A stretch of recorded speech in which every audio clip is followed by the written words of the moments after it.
So ngayon, ang tanong, nasaan ang tax mo? So yan, ang sagot. Na nagwawalda sila ng pera para lang sa isang tao na pinagtutulungan nila para matanggal sa serbisyo. Sa tingin ninyo, sa tingin nating lahat, tayo ba ang nakakabenepisyo kung matanggal si Sara Duterte bilang isang vice presidente? At ang tanong, masusolusyonan ba ang krisis ng ating bansa kung walang vice presidente? At ang katanungan sa lahat, aangat ba ang buhay natin bilang isang mahihirap? Aasinso ba tayo kung ma-impeach si Sara Duterte? Yan ang tanong na dapat nating unawain kung meron ba tayong makukuhang benepisyo o asinso sa ating sarili kung matanggal ba o ma-impeach si Sara Duterte. Alam niyo kung ano ang gusto niyo talagang mangyari?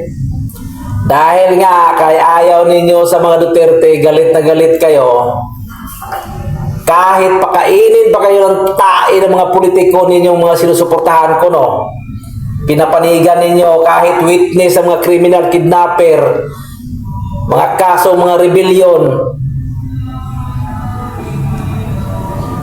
Tuwang-tuwa pa kayo, todo suporta.